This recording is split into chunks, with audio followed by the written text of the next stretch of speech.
엔지스 대표 김현희 인사드리겠습니다.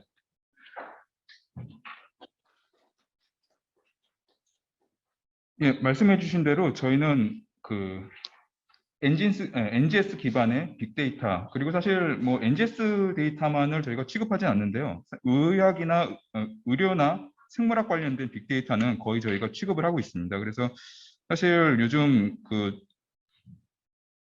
빅데이터가 화두지 않습니까? 그래서 오늘 도대체 그 생물이나 의학 쪽에서 빅데이터가 어떤 의미를 가지고 있고, 특히 NGS 기반의 빅데이터가 어떤 의미를 가지고 있고, 그런 걸 어떤 식으로 분석할 수 있는지, 그리고 저희가 실제로 분석을 진행한 사례들을 중심으로 해서 설명을 드리도록 하겠습니다.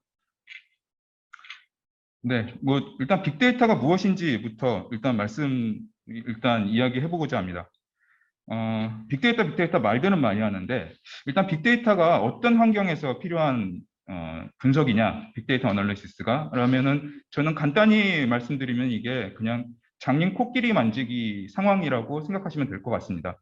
그러니까 좀 더 그 학술적으로 말씀을 드리게 되면은 일의 관측으로 얻을 수 있는 데이터가 전체 개에 비해서, 개의 크기에 비해서 굉장히 작을 때, 그래서 전체 개의 그림을 얻기가 힘들 때 사용하는 방식이 빅데이터 어널리시스라고 말씀드릴 수 있겠습니다. 그러면은 도대체 어떻게 접근하느냐? 많이 만져보면 됩니다. 코끼리를 다양한 사람들이 모여가지고, 여러 사람들이 모여가지고 다 만져보고 이제 각기 토론을 해가지고 전체 그림을 짜나가면 되죠.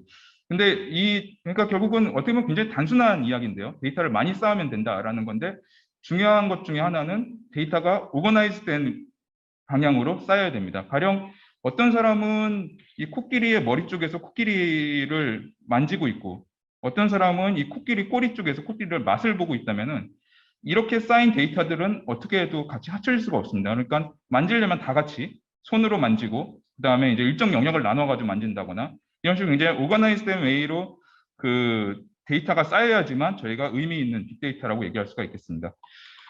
그 사실 생명체는 그 자체로만도 굉장히 큰 그 빅데이터를 가진 시스템입니다. 뭐 굉장히 여러 가지가 있지만 그 중에서 그냥 아주 단순하게 저희가 염기서열만 갖다 놓고 얘기를 하더라도, 그 염기서열도 지놈에 있는 염기서열만 갖다 얘기를 한다 하더라도, 그 염기서열을 ATGC 4가지 문자로 해가지고 텍스트 파일로 찍은 다음에 그걸 그대로 텍스트 파일로 저장하게 되면은 그 크기만 그 3.09기가가 됩니다.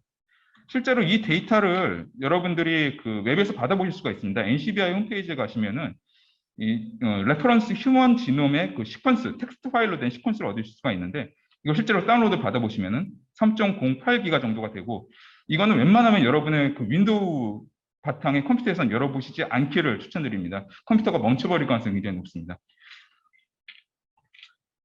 근데 이렇게 굉장히 어떻게 보면 딱 4가지 문자로 된 굉장히 큰 데이터가 생물체 내에 존재함에도 불구하고 그동안 접근하기가 힘들었습니다. 왜냐하면은 그 DNA 염기서열을 결정하는데 들어가는 시간과 비용이 굉장히 천문학적인 수준이었기 때문에 접근하기 힘들었습니다. 그런데 최근 한 2008년 정도부터 시작을 해가지고 NGS라는 기술이 이 시장에 들어오면서 엄청나게 빠른 속도로 이 가격이 떨어지고 있고, 오늘 주로 말씀드릴 뭐 RNA 시퀀싱 같은 경우에는 요즘 뭐 M사나 T사에서 그 샘플 하나당 가격이 한 60만 원에서 70만 원 정도로 될 정도로 굉장히 가격이 많이 떨어졌습니다.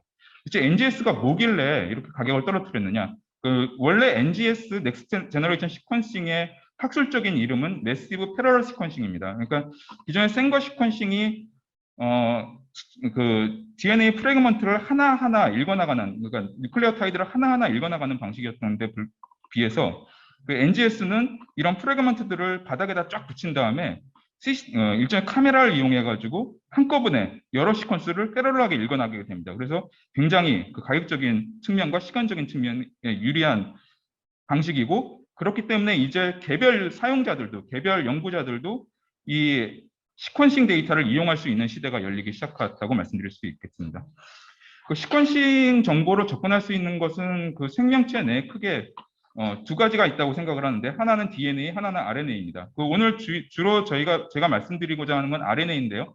그 RNA 같은 경우에는 가령 제가 이렇게 비유를 드려보겠습니다. 도서관이 있는데 이 도서관에서는 책은 대출이 불가능하고, 책을 보려면 무조건 책을 복사를 해야 됩니다. 그 DNA가 복사되는 RNA와 비슷한 상황인데, 만약에 어떤 학생이 이 계속 도서관에서 법에 관련된 책들을 복사해 나간다. 그러면 이 학생은 법학과 학생일 가능성이 높고, 만약에 이 학생이 의학에 관련된 책들을 계속 복사해 나간다. 그러면 이 학생은 의사일 가능성이 의학을 공부할 수 있을 가능성이 높습니다.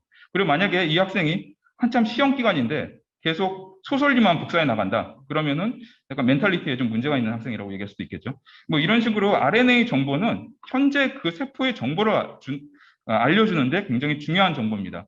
그래서 굉장히 여러 가지 모레큘러 바이올로지 메소드들이 개발이 되어 있었습니다. RNA를 디텍션하기 위한.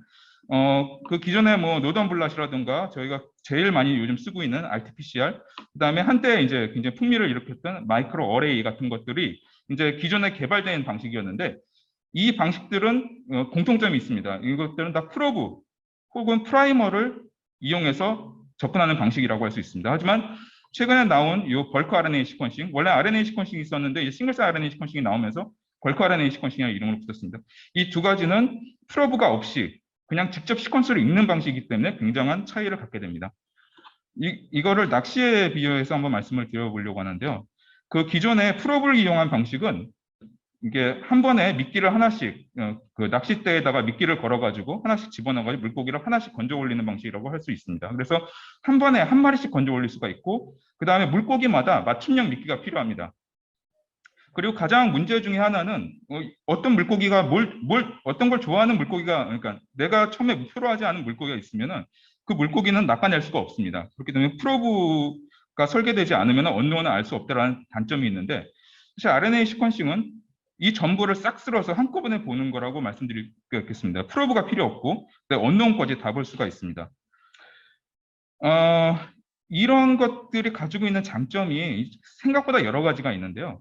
일단 그 기존의 방식들은 프라이머나 프로브를 사용을 하기 때문에, 그리고 그 프라이머나 프로브가 그 타겟에 따라가서 달라지기 때문에 실험을 하기 위해서는 여러 가지 그 오티마이제이션이 필요합니다. 그 오티마이제이션이 그 타겟마다 오티마이제이션이 필요하다는 얘기는 그 나온 결과들을 동일하게 비교할 수 없다는 얘기입니다. 이렇게 자의 길이가 다른 것처럼 동일하게 비교할 수가 없으니까, 이제 가장 이제 모레큘러 바이올로지스트들이 이제 가장 문제점 중에 하나가, 가령 저희가 아무리 그 좋은 논문에 좋은 데이터가 있더라 하더라도 그걸 그대로 가져다 쓸 수가 없죠. 그러니까 그 사람들이 했던 실험 방식하고 지금 내가 하고 있는 실험 방식이 동일하다, 같은 PCR이라고 하더라도 고증할 수가 없기 때문에 거기 된 실험을 제가 반복을 해야지만 같이 실험을 같은 레벨에 두고 비교를 할 수가 있습니다. 그렇기 때문에 이게 확장성이 굉장히 떨어지는 문제가 있는데, 그 시퀀싱 베이스드 방식 같은 경우에는 모든 시퀀스를 한꺼번에 읽어내는 방식이기 때문에 이런 문제에서 자유롭습니다. 이걸 좀 더 실험적으로 말씀을 드리면, 저희가 보통 PCR을 할 때는 이렇게 프로브를 만들어 가지고 이 안에 있는 RNA 프래그먼트, DNA 프래그먼트들에 대한 정보는 저희는 전혀 없습니다. 대신 거기에 붙을 수 있는 프라이머에 대한 정보가 있고, 그 프라이머가 붙는 것들이 내가 목표로 했던 어떤 그 DNA 프래그먼트다 혹은 RNA 프래그먼트다라고 이야기하는 굉장히 간접적인 방식입니다. 하지만 RNA 시퀀스 베이스된, NGS 베이스된 시퀀스 방식 같은 경우에는 아예 그냥 처음부터 시퀀스를 전체를 읽고 들어가는 거죠. 전체를 읽고 들어가는데, 사실 시퀀스를 읽게 되면은 그 각각의 시퀀스는 정보가 나오지만 이 시퀀스가 어디서 나왔는지는 알 수가 없습니다. 그래서 이제 가장 처음에 그 시퀀스 정보들, 모든 프래그먼트들의 시퀀스 정보들을 얻고 나면 가장 먼저 하는 게 레퍼런스 지놈에 대한 얼라이먼트고, 이 얼라이먼트가 된 개수를 체크를 해가지고 이제 그 안에 있던 그 어떤 진에 대한 mRNA 프래그먼트가 몇 개 나왔다라는 식으로 정량하는 방식으로 진행이 됩니다. 그래서 이렇게 정량을 하고 나면은 굉장히 저희가 빅데이터, 그러니까 빅 매트리스를 하나 얻게 됩니다. 그러니까 이쪽에는 저희가 보통 PCR을 통해서 할 때는 프라이머 한 뭐 3개, 4개, 5개를 주문을 해가지고 그거에 대한 유전자의 발현 정보를 3개, 4개, 5개를 얻게 되지만, 그 RNA 시퀀싱을 하게 되면은 대략 2만여 개의 진에 대한 모든 샘플마다의 발현 정보가 한꺼번에 이렇게 주어지게 됩니다. 이렇게 한꺼번에 다 읽을 수 있는 게 어떤 장점을 갖는지에 대해서 말씀을 드리고자 합니다. 일단 만약에 저희가 등산을 이렇게 안개가 낀 산맥이 있는데, 이 산에서 가장 높은 봉우리가 어디인지를 알고 싶습니다. 그 프로브를 이용하는 디텍션 방식은 일단 한 봉우리를 정하고 올라가는 거라고 생각하시면 됩니다. 그래서 올라가 보니까 높더라. 그러면은 내가 봤던 베이스라인에 비해서 이게 높으니까 이건 충분히 유의미하게 충분히 높은 봉우리다라고 저희가 이야기를 보통은 모레큘러 바이올로지에서는 그렇게 얘기를 해왔습니다. 근데 이걸 전체를 다 읽고 나면은 이런 문제가 생깁니다.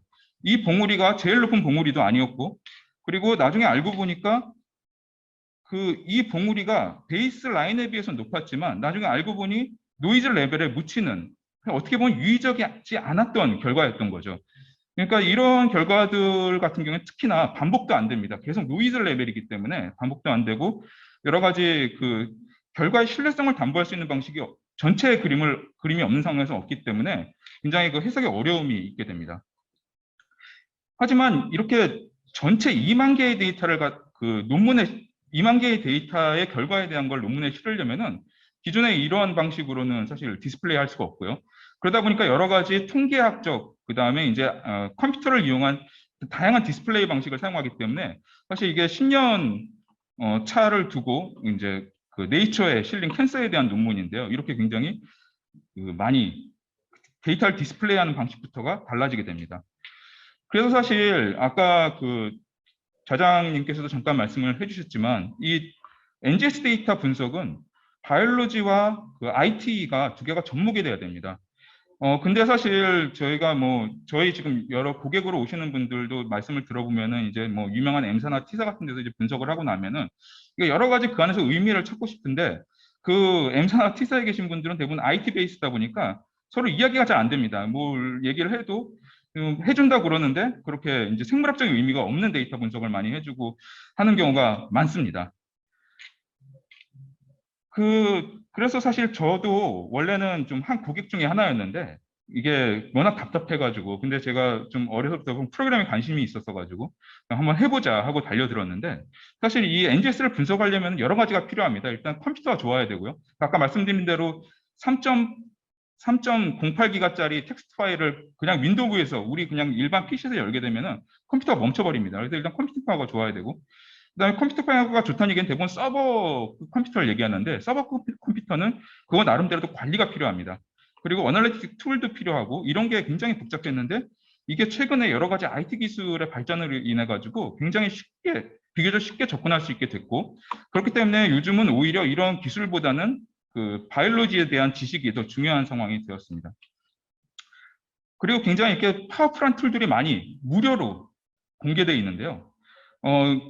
그렇기 때문에 사실 툴에 대한, 사실 저희가 보통 니콘이라든가 이런 데서 현미경 하나 사고 나면은 그 안에 소프트웨어 하나 장착하는데도 막 몇천만 원씩 가격을 요구를 하는데,